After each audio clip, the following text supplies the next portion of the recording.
3 weeks had passed since Sarah's arrival at the Patterson Ranch, and she was beginning to find her rhythm in this new life. The daily routines that had seemed foreign and overwhelming at first were becoming familiar patterns that gave structure to her days. She rose before dawn to help Martha with breakfast, spent the morning teaching Tom and Emma their lessons, and devoted afternoons to the countless tasks that kept a frontier household running. The children had warmed to her quickly, especially Emma, who followed Sarah around like a devoted shadow whenever her health permitted. Tom was more reserved, but Sarah could see his hunger for learning in the way he attacked the books she'd brought from Boston and asked endless questions about the world beyond Wyoming territory. Teaching them was a joy that reminded her why she'd loved her work at the Boston school. What surprised Sarah most was how quickly she'd adapted to the physical demands of ranch life. Her hands, once soft from indoor work, were developing calluses from helping with laundry, gardening, and the dozen other tasks that Martha managed with cheerful efficiency. Her body was growing stronger from the constant activity, and the clean air and hearty food were bringing color to her cheeks that had been pale from years in the grimy mill town. Martha had proven to be not just a cousin but a true friend, sharing the stories and struggles of frontier life with an openness that helped Sarah understand the challenges she'd face. The isolation was real, Martha admitted during their evening conversations after the children were asleep, but so were the rewards of building something meaningful with your own hands. Robert remained polite but distant, though Sarah sensed his approval in small gestures. When she'd successfully treated a cut on Tom's hand with skills learned from helping her mother tend sick neighbors, Robert had nodded his appreciation. When she'd helped Martha preserve the last of the summer vegetables, he'd commented that it was good to see the work getting done properly. For a man of few words, these small acknowledgments felt like high praise. The one shadow on Sarah's growing contentment was the memory of Jake Morrison. She'd found herself thinking about their quiet journey from the train station more often than she cared to admit, remembering the calm competence he'd displayed and wondering what his own story might be. Martha had mentioned that he owned a small spread about 10 miles north of their ranch, running cattle and horses with the help of a hired hand, but she'd offered no details about his personal circumstances. Sarah's curiosity about Jake was resolved on a crisp October morning when Martha announced that they'd received an invitation to a barn raising at the Morrison place. Jake's building a new barn before winter sets in, Martha explained as she kneaded bread dough with vigorous movements. The whole community turns out for these things.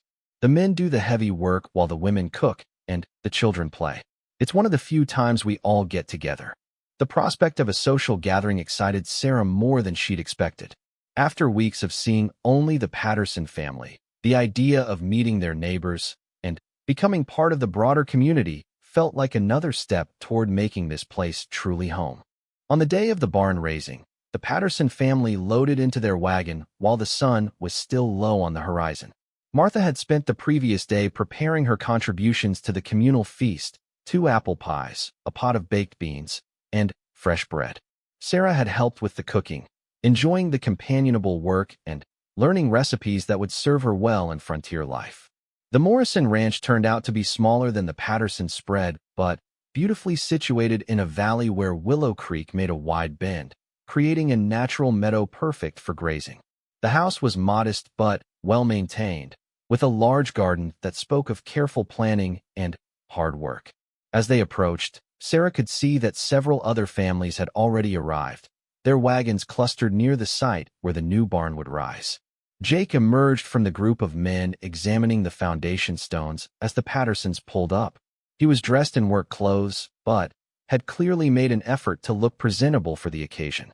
His greeting was warmer than Sarah remembered from their first meeting, and she noticed that he seemed more relaxed on his own property, among people he'd known for years.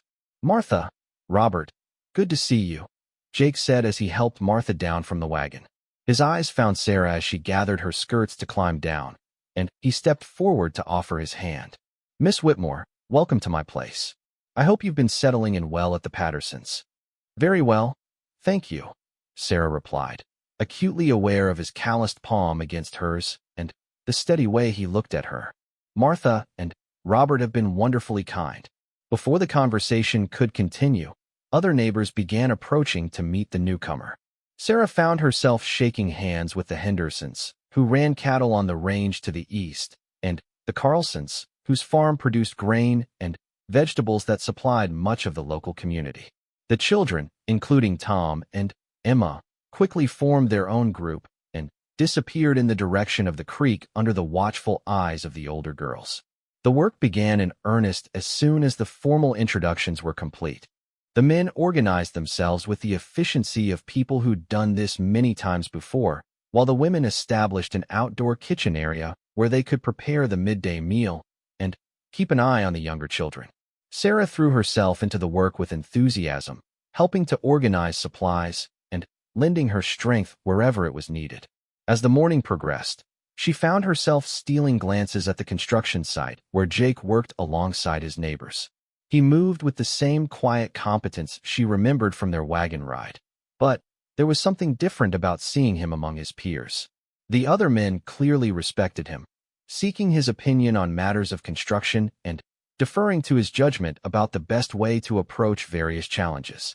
During a break in the work, Martha pulled Sarah aside with a knowing smile.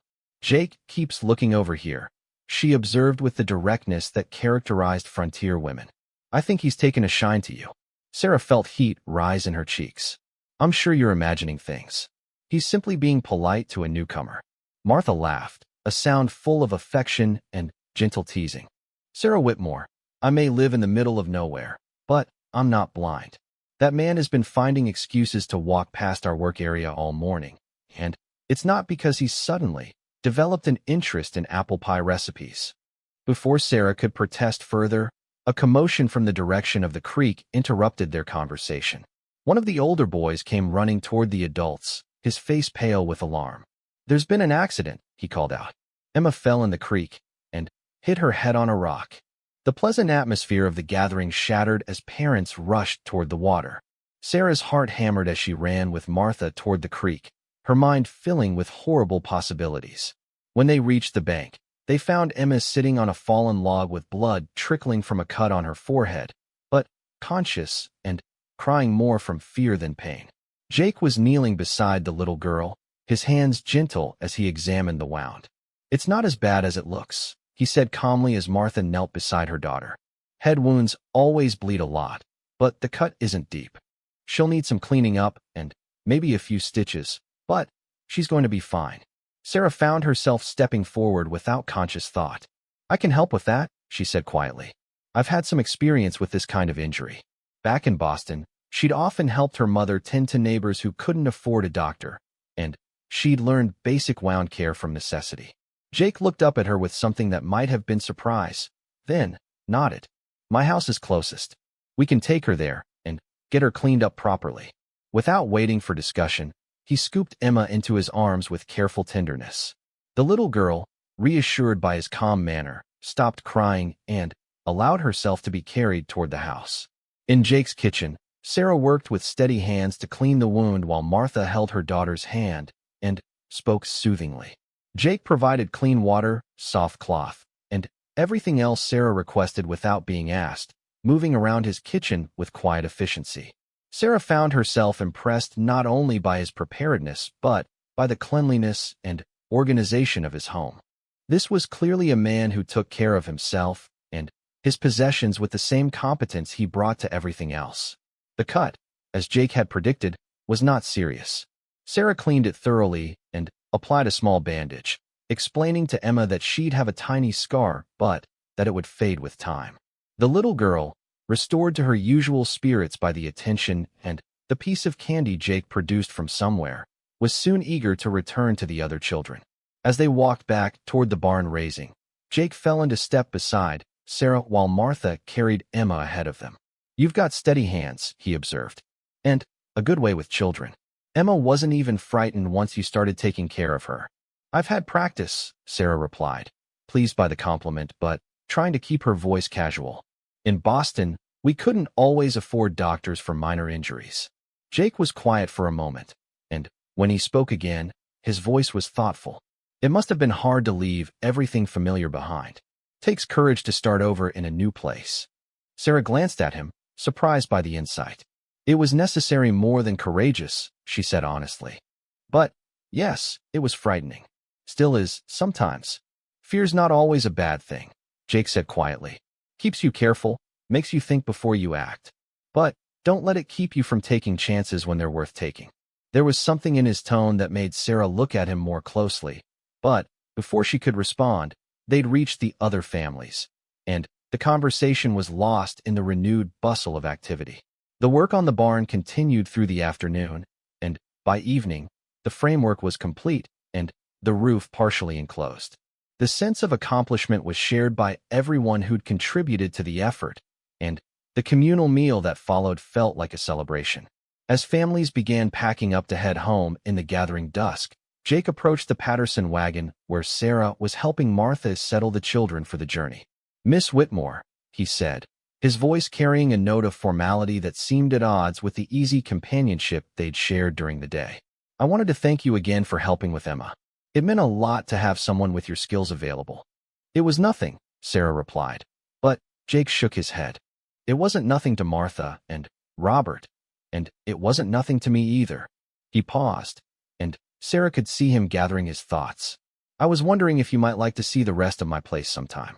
I've got some books you might find interesting, and I'd value your opinion on some improvements I'm planning."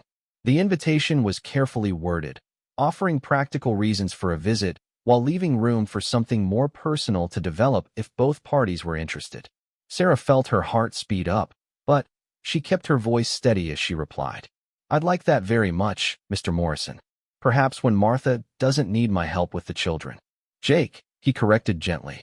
"And there's always Sunday afternoon if that would suit." Martha, who had been listening to this exchange with poorly concealed satisfaction, spoke up quickly. "Sunday afternoon would be perfect. Sarah's been working too hard since she arrived. A little visiting would do her good." As the Patterson wagon pulled away from the Morrison ranch, Sarah found herself looking back at the tall figure standing by his porch. The evening shadows were growing long, but she could still make out his silhouette against the lamplight spilling from his windows.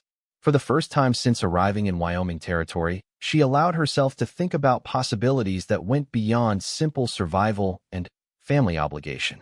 The 3 weeks since her arrival had taught her that she could adapt to frontier life, that she could be useful and valued in this community.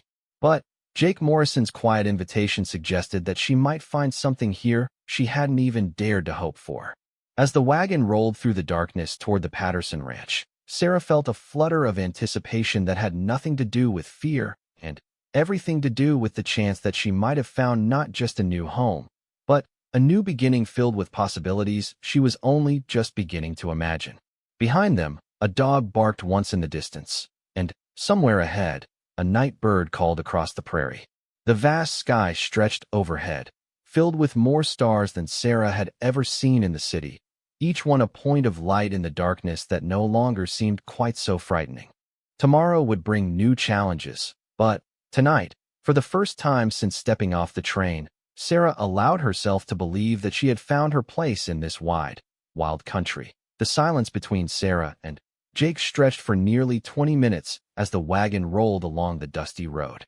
Sarah found herself stealing glances at her driver, trying to understand what kind of man Martha had entrusted with her safety. His hands held the reins with practiced ease, and she noticed that he kept his eyes constantly moving, scanning the horizon and the road ahead with the alertness of someone accustomed to watching for trouble.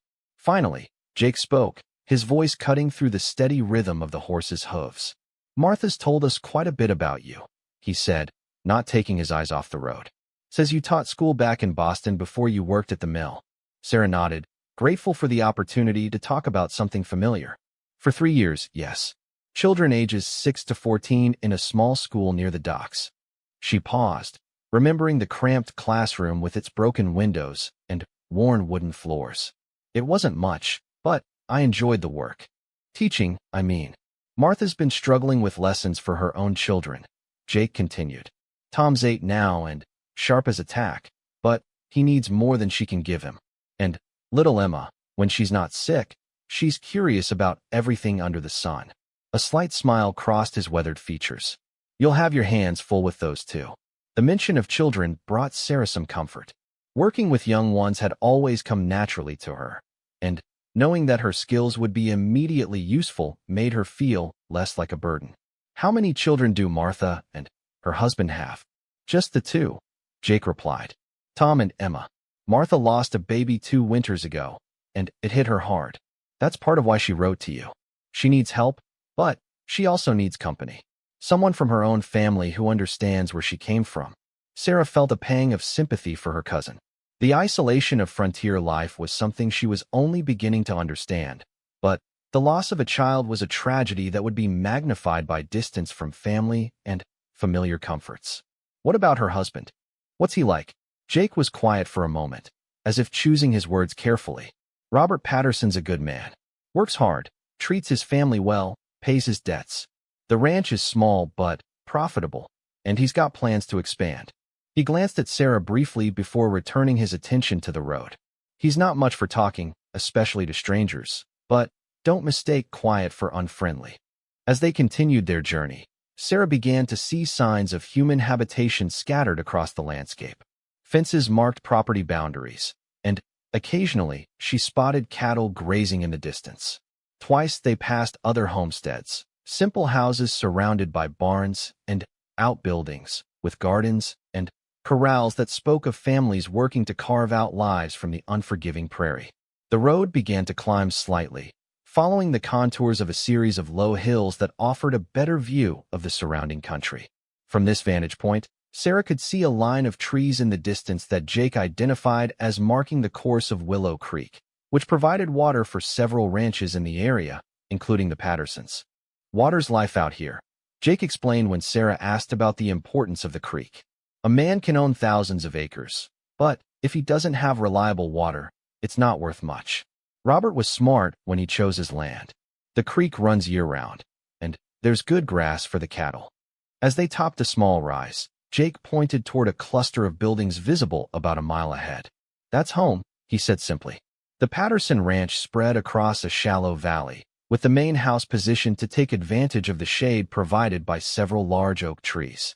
Sarah could see a barn, a corral, and what looked like a chicken coop, all connected by well-worn paths that spoke of daily routines and purposeful activity. The house itself was larger than Sarah had expected, a 2-story structure built of lumber that had weathered to a soft gray color. A wide porch ran across the front, and smoke was rising from the chimney despite the warmth of the day.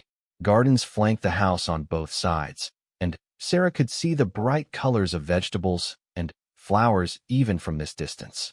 As they approached the ranch, a dog came running out to greet them, barking enthusiastically but with its tail wagging to show that strangers were welcome as long as they arrived with Jake. The animal was a medium-sized mixed breed with intelligence in its eyes and the sturdy build of a working dog rather than a mere pet. That's Scout, Jake said with obvious affection. Best cattle dog in 3 counties, and he knows it. The dog ran alongside the wagon for the final 100 yards, occasionally jumping up to try to lick Jake's hand. The front door of the house opened as they pulled up to the porch, and a woman emerged with a small girl clinging to her skirts. Even at a distance, Sarah could see the family resemblance that marked this as her cousin Martha.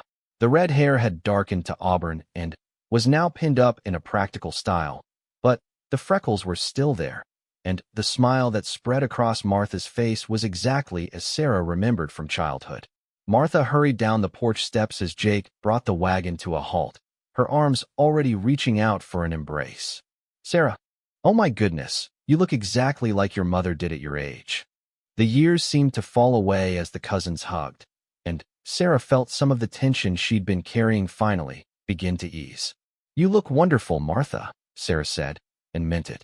Her cousin had filled out from the skinny girl she remembered, and there was a strength and confidence about her that spoke of someone who'd found her place in the world. And this must be Emma. The little girl, who appeared to be about 5 years old, peeked out from behind her mother's dress with wide blue eyes. She had Martha's red hair but in lighter shades, and her face still carried the slight pallor of recent illness. Emma, say hello to your cousin Sarah, Martha encouraged gently. Hello, Emma whispered, then buried her face against her mother's leg. Jake had already begun unloading Sarah's luggage, moving with the same efficient care he'd shown throughout the journey.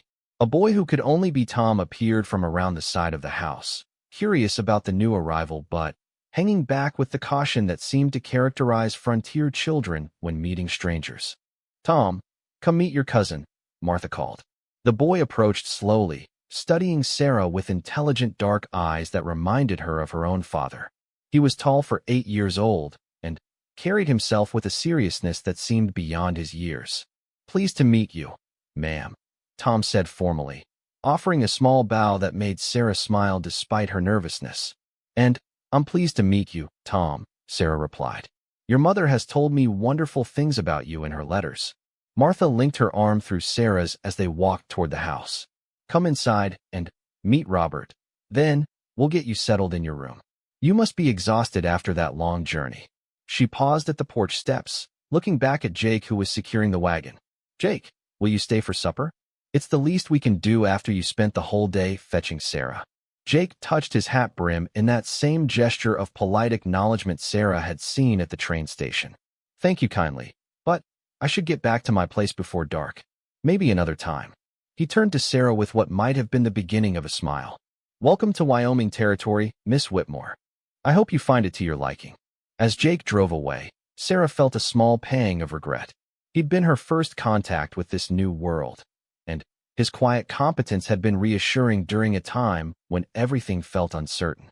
But there was no time to dwell on such thoughts, because Martha was already leading her toward the house where her new life was about to begin. The interior of the Patterson home was more comfortable than Sarah had dared to hope.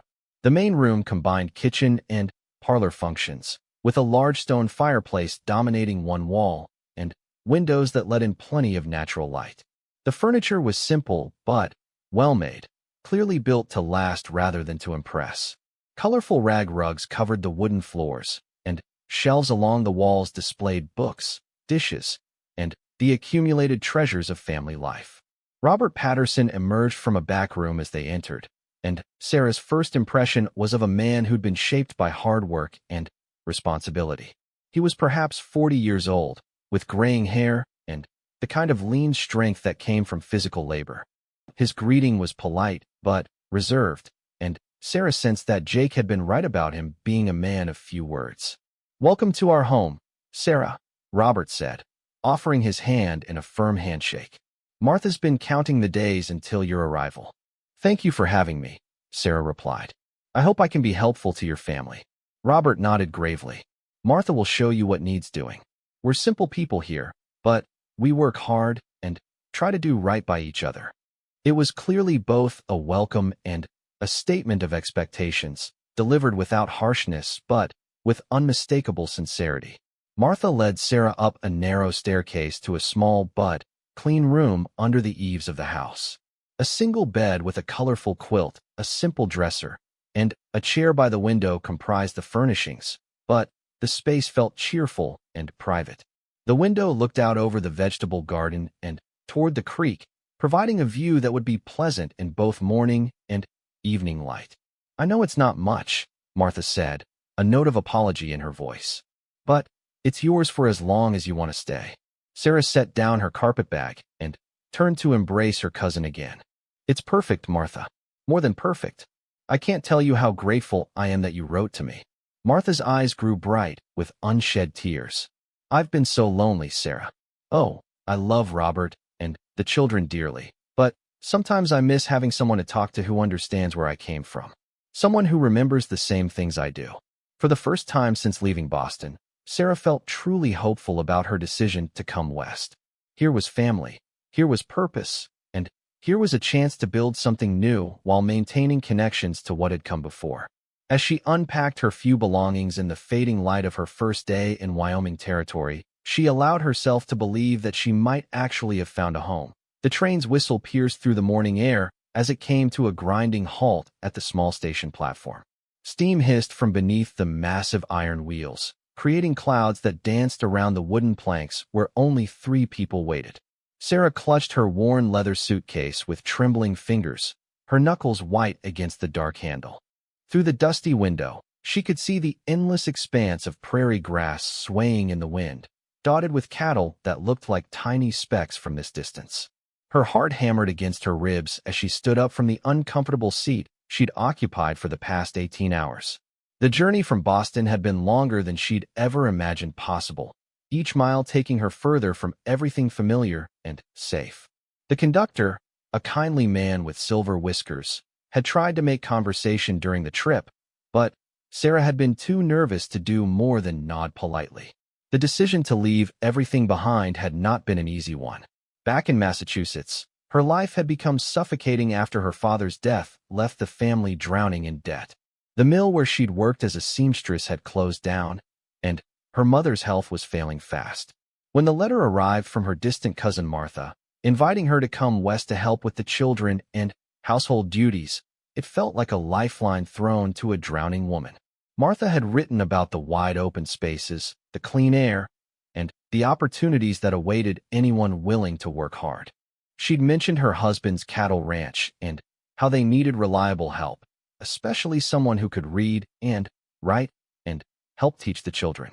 The wages she promised were more than Sarah could ever hope to earn back east, where competition for any work was fierce and the cities were crowded with immigrants willing to work for almost nothing. But now, as the train came to its final stop, doubt crept into Sarah's mind like cold water seeping through a cracked foundation. What if she'd made a terrible mistake? What if the stories she'd heard about the dangers of frontier life were true?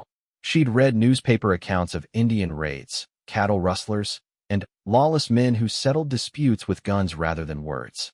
Her mother had wept when Sarah announced her decision, begging her to reconsider, but there had been no choice.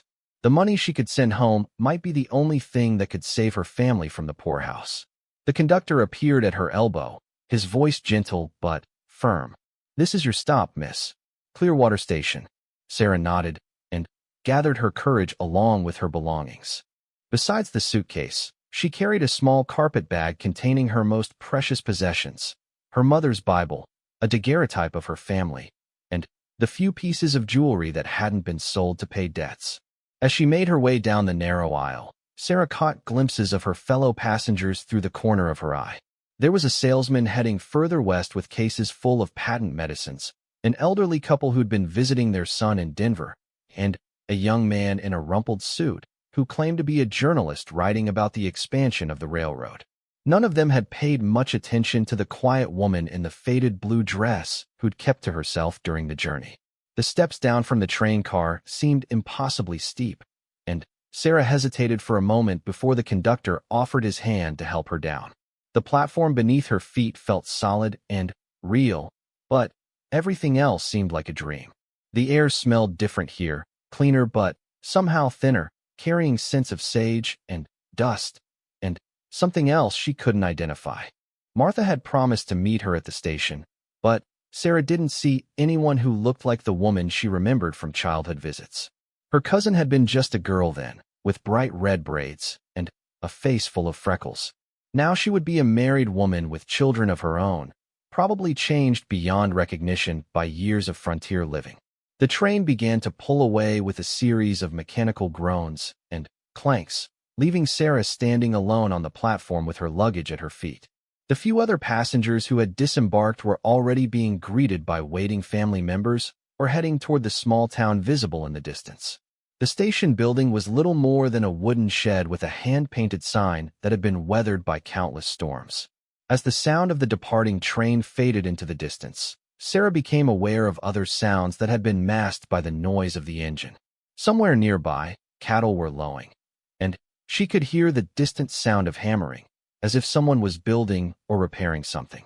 The wind whistled through the eaves of the station house, creating an almost musical sound that was both beautiful and lonely. A movement near the edge of the platform caught her attention, and Sarah turned to see a man approaching from the direction of the town.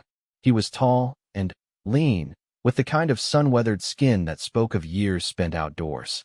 His clothes were practical rather than fashionable, worn denim pants, a cotton shirt that had seen better days, and boots that were scuffed from hard use. A wide-brimmed hat shaded his face, making it difficult to read his expression. Sarah's first instinct was to step back, to put more distance between herself and this stranger. In Boston, She'd learned to be cautious around men she didn't know, especially when she was alone and vulnerable. But there was something about the way he moved, unhurried and purposeful, that made her think he might be the person Martha had sent to collect her. As he came closer, she could see that he was probably in his 30s, with dark hair that curled slightly where it escaped from beneath his hat. His face was serious, but not unfriendly, and his eyes were a deep brown that seemed to take in everything around him with quiet attention.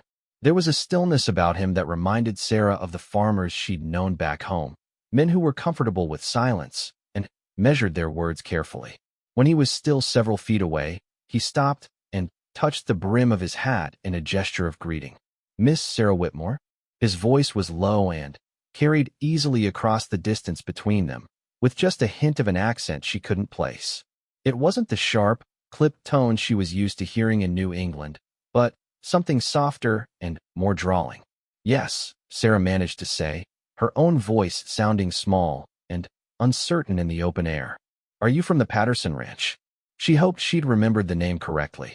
In her nervousness, all the details from Martha's letters seemed to have jumbled together in her mind.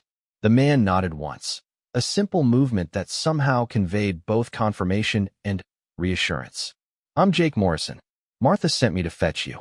He glanced at her luggage and then back at her face. "She's sorry she couldn't come herself, but little Emma's been running a fever, and she didn't want to leave her." The mention of Martha's daughter brought a flood of relief to Sarah. The man knew details that only someone from the ranch would know, and his explanation for Martha's absence made perfect sense. A mother wouldn't leave a sick child, especially not in this remote place where doctors were scarce and far between. Jake Morrison stepped forward and reached for her suitcase without asking permission. The gesture was matter-of-fact rather than presumptuous, as if helping with luggage was simply what any decent person would do. Sarah found herself releasing her grip on the handle, though she kept the carpet bag clutched tightly in her other hand.